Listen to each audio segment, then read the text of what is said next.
Astro art हम और हमारे ग्रह कुछ कहते हैं, कुछ सुनते हैं, कुछ सुनाते में मैं ज्योतिष आचार्य राज अरोड़ा आप सबका स्वागत करती हूँ। नमस्कार। मैं अपने ज्योतिष गुरु श्री के.एन. राव जी की चरण वंदना के साथ आज का विषय ले रही हूँ गोचर। 30 अक्टूबर 2023 से लेकर 18 मई 2025 तक राहु केतु का गोचर आ रहा है। राहु अपनी राशि बदल रहा है। इससे बहुत सारे लोगों को बहुत सारा कन्फ्यूज़न या बहुत सारे प्रश्न है कि ये गोचर हमारे लिए कैसा रहेगा। राहु का गोचर 18 महीने के लिए रहता है और जो अपने जीवन में और जातक के जीवन में बहुत प्रभाव डालता है। गोचर कहते किसे हैं, पहले मैं इसे बताना चाहूँगी। गोचर 2 शब्दों से बना है, गो और चर। गो मीन्स तारा, नक्षत्र, ग्रह। चर मीन्स गमन, चलना। हर ग्रह अपनी एक गति से चलता है और वो अपनी राशि परिवर्तन करता है। जैसे सूर्य एक राशि 30 दिन में बदलता है, शनि 2.5 साल में, गुरु 1 साल में और राहु केतु 18 महीने में। इसका मतलब ये हुआ कि जो है शनि 30 साल में अपनी 12 राशि को पूरा करता है, गुरु 12 साल में और राहु 18 साल में। इसीलिए इन तीनों का गोचर हमारे जीवन में बहुत महत्व रखता है। जबकि चंद्रमा 2.25 दिन, मंगल, बुध और शुक्र 28 से लेकर 60 दिन तक अपना गोचर बदलते हैं या राशि परिवर्तन करते हैं। गोचर में हम ये देखते हैं गोचर का क्या महत्व है। ये जानते हैं कि जो गोचर है वो हमारा एक तरह से हमारे जीवन में होने वाले किसी भी प्रभाव, दशा अंतरदशा का जो फल है वो हमारा गोचर आकर देता है। इसलिए हम इसको डाकिया या कोरियर जो हमारे कर्मों का या हमारे होने वाले फल को देने आता है, पोस्टमैन डिलीवर करता है। जीवन में गोचर का महत्व इसलिए भी है क्योंकि अगर हम इस गोचर को अपने कुंडली में देखने के लिए जब हम बनाते हैं तो हम अगर इसको वर्षफल में भी लगाएं या अपनी कुंडली का फल करने के लिए दशा अंतरदशा की से रिजल्ट देखने के लिए इनका होना देखना गोचर में हर ग्रह का बहुत ज़रूरी होता है। ख़ास तौर तक 18 महीने के लिए आने वाला राहु केतु गोचर बहुत महत्व रखता है। वो केवल हमारे नहीं, जातक की कुंडली में नहीं, अपितु देश विदेश और वातावरण पर भी इसका बहुत प्रभाव रहेगा। अब जो 30 अक्टूबर को राहु का गोचर बदल रहा है वो मीन राशि और कन्या राशि में बदल रहा है। जैसे मैंने आपको पहले भी बताया, राहु केतु का एक्सेस 180 डिग्री का होता है, इसीलिए इनका गोचर दोनों ही एक साथ आता है और ये वक्री होते हैं। राहु केतु छाया ग्रह होने के बावजूद भी बहुत प्रभावशाली होते हैं क्योंकि ये हमारे कार्मिक कर्म को देने वाले होते हैं। इसीलिए 18 महीनों के लिए जब ये मीन राशि में रहेंगे तो इनका प्रभाव क्या होगा ये देखना बहुत ज़रूरी हो जाता है। मीन राशि गुरु की राशि है, इसमें गुरु का प्रभाव भी ज़रूर आएगा। ये अपनी मेष राशि को छोड़ रहे हैं और मीन में आ रहे हैं तो ये अपना प्रभाव कैसे छोड़ेंगे और इनका प्रभाव बाकी राशियों पर कैसा रहेगा। राहु का प्रभाव हर राशि पर कुंड को मिलेगा या होगा, कोई भी राशि इस प्रभाव से नहीं बच सकती। राहु का मीन राशि में आना जानने से पहले एक बारी मैं राहु के कारतत्व को थोड़ा सा बताना चाहूंगी कि राहु अचानक, मतिभ्रम, बहुरूपिया, कंफ्यूजन, फोबिया, एडिक्शन, अनैतिक काम करने के लिए, गैर कानूनी काम करने के लिए, या अति कामों, ऐसी चीज़ें हैं जो हर चीज़ अति में करने का प्रोत्साहित करेगा, मगर हमें इनसे बचना भी होगा, क्योंकि राहु केतु कार्मिक कर्म के लिए आए हैं या हमें बताएंगे देने के लिए। तो हमें केतु जो है वो हमें अपनी खोज में स्पिरिचुअल, अध्यात्म की तरफ ले जाने का भी काम करेगा। कई हमारे पुराने रोग भी खड़े हो सकते हैं और कहीं कहीं पर केतु एक्सीडेंट भी दे सकता है। चलिए अब देखते हैं, क्योंकि हम गोचर को दो तरीके से देखते हैं, चंद्र राशि और लगन से। दूसरी बात ये कि मैं राहु की दृष्टि नहीं लेती हूँ, इसीलिए मैं राहु जिस भाव में बैठा होता है, जिस राशि में बैठा होता है, उस राशि के स्वामी किस भाव में बैठे हैं और किस भाव को देख रहे हैं, उनका प्रभाव मैं वहाँ से देखती हूँ। क्योंकि गोचर में आने वाले कोई भी ग्रह हमें एक हमारे जातक के कुंडली में जहाँ हमें ये बताते हैं कि ये ग्रह हमें क्या फल दे रहा है, ये दशा, अंतर्दशा या प्रत्यंतर दशा हमें क्या फल दे रही है, उसको बताते हैं, और यही हमारे लिए डिलीवरी मैन का या उस दशा का जो फल आएगा वो देने आते हैं। छाया ग्रह होने के बावजूद भी, क्योंकि ये बहुत ही प्रभावशाली हैं, क्योंकि आप लोगों ने जब राहु केतु के एक्सेस में सारे ग्रह आते हैं तो हम कहते हैं इसको काल सर्प योग से लोग कई बार बहुत भयभीत होते हैं। इससे डरने की ज़रूरत नहीं है, क्योंकि नेहरू और चरण सिंह जैसे प्रधानमंत्री भी इस राशि से बनते हैं। काल सर्प है नेहरू जी की कुंडली में भी, और चरण सिंह जी भी बने थे, तो अपने इसी एक्सेस में बने थे। तो इनका प्रभाव हमारे जीवन पे बहुत रहता है। चलिए, मीन राशि में आने से वो हमें क्या देंगे, क्योंकि मीन राशि में आने से जिनका चंद्र राशि भी मीन है और लग्न भी मीन है, उनको ये दोनों तरह से प्रभावित करेंगे। क्योंकि मीन राशि लग्न में आ रही है तो ये हमारी अपने सेल्फ एटीट्यूड, हमारी पर्सनैलिटी अच्छी हो जाएगी, हम ब्रांडेड कपड़े पहनेंगे, हम अपने लुक की तरफ ध्यान देंगे, या हम अपने आप को बहुत संवारने की कोशिश करेंगे। ये हमें अपने बारे में सोचने के लिए कहेगा, अपने बारे में करेगा, जो लंबे प्रोजेक्ट उसने प्लान में रखे थे उनको पूरा करने की कोशिश करेगा।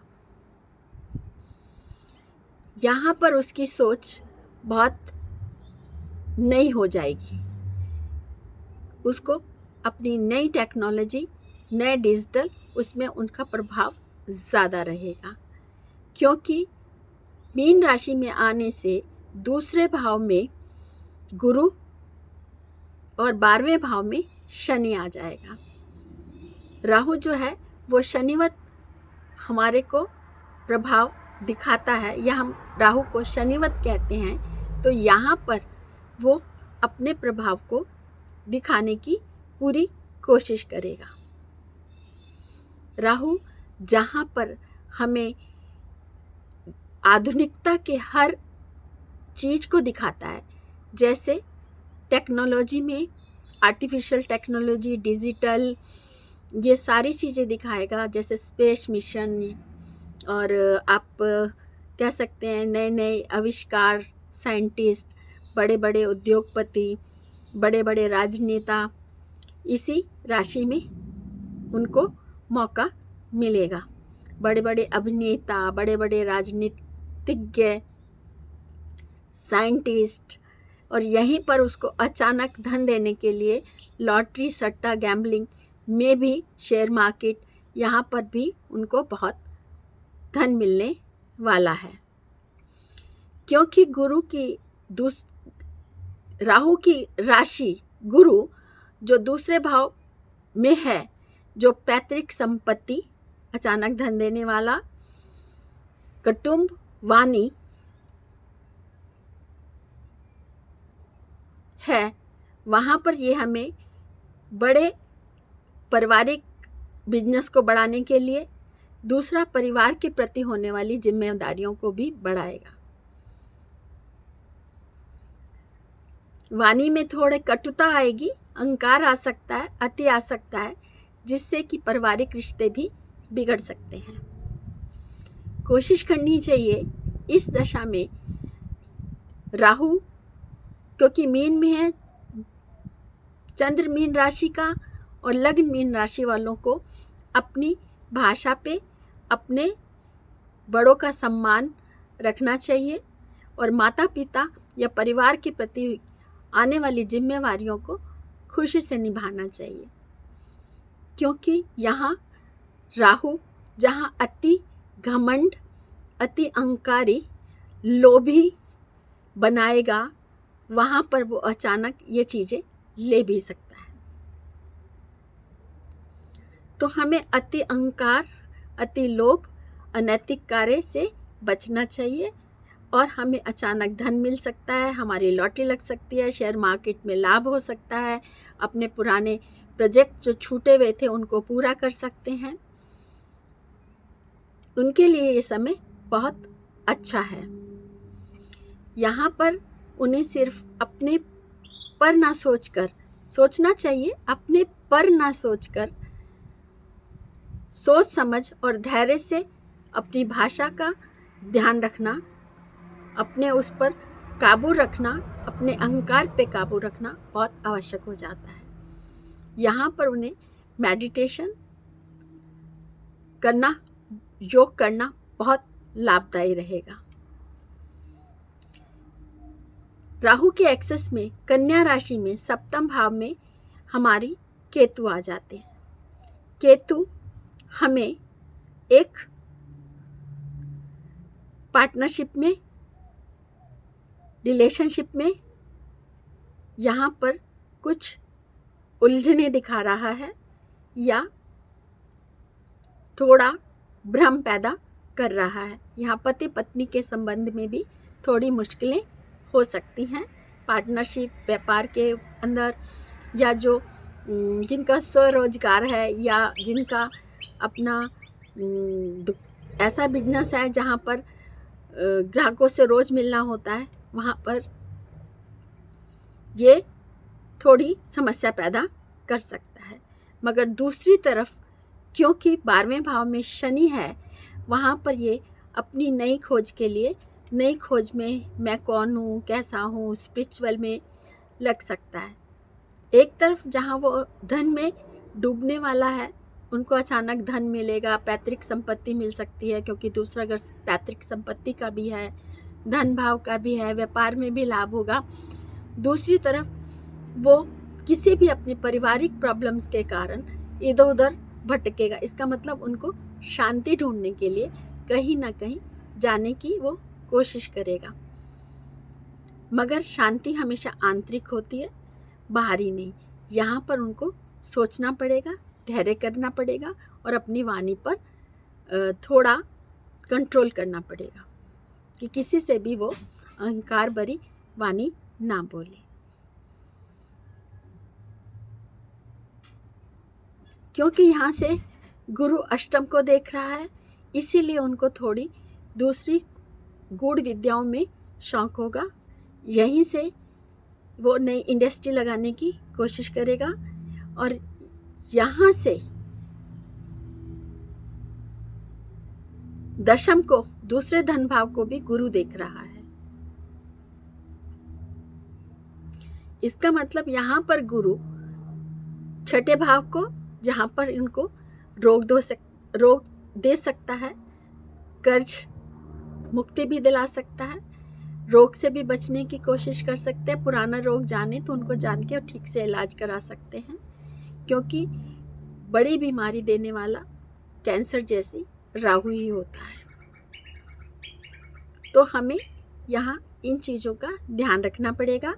ये एक्सीडेंट भी, क्योंकि दूसरा भाव मारक स्थान भी होता है और वहाँ पर ये हमें कुछ एक्सीडेंट करा सकता है या लड़ाई झगड़े करा सकते हैं या कहीं से धोखा भी मिल सकता है। अब मैं वृश्चिक लगन वालों जिनका चंद्र वृश्चिक राशि में है उनका मैं बताती हूँ। वृश्चिक लगन से के ये पंचम भाव में आएगा। पंचम भाव हमारी संतान, विद्या, पढ़ाई, इंटरटेनमेंट, रोमांस, नॉलेज सबका है। यहाँ पर ये हमें बहुत सारी विद्याओं का ज्ञान दे सकता है। जो संतान चाहते हैं उन्हें संतान मिल सकती है, या लॉटरी, शेयर, व्यापार सबका है। यहाँ पर फोटोग्राफी, फिल्म, मीडिया सब में बहुत, और नया वर्ड में डिजिटल वर्ड की हर चीज़, इलेक्ट्रॉनिक, आर्टिफिशियल इंटेलिजेंसी सब में यहाँ पर वृश्चिक राशि वाले धन कमा सकते हैं, नई नई योजना बना सकते हैं, नया व्यापार सोच सकते हैं और बहुत उन्नति कर सकते हैं ये। और यहाँ से केतु जो आया 11वें लाभ भाव में है, यहाँ पर केतु उन्हें बहुत ज़्यादा सोशल, सामाजिक से समाज में रहते हुए भी अपने बारे में अंदर की खोज के लिए प्रेरित करेगा। स्पिरिचुअली, अध्यात्म तौर पे ये बहुत उनके लिए लाभदायी रहेगा। यहाँ पर गुरु दूसरे भाव में हुआ राहु से, छठे भाव, 12वें भाव,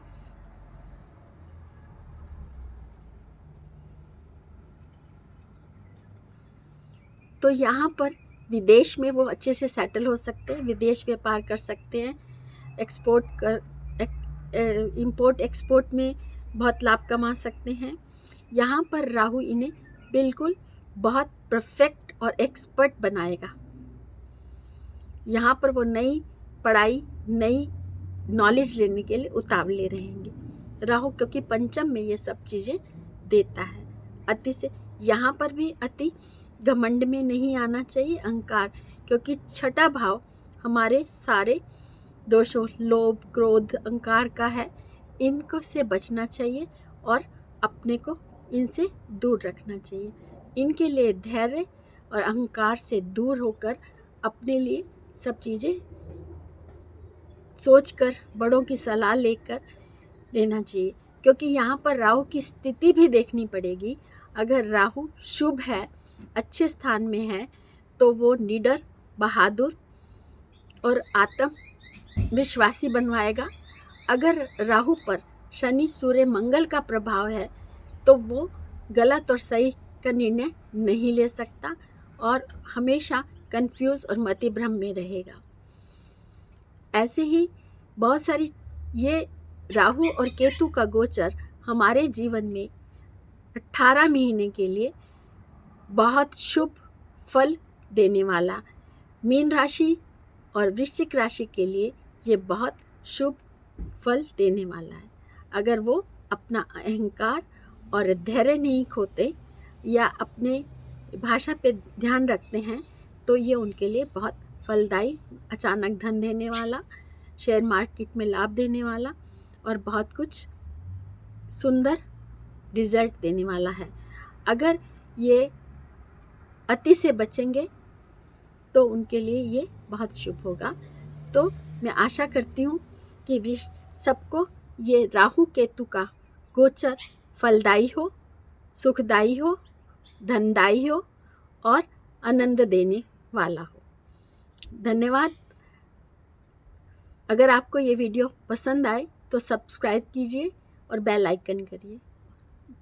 राधे राधे, राम राम। फिर मिलते हैं। मैं राज अरोड़ा।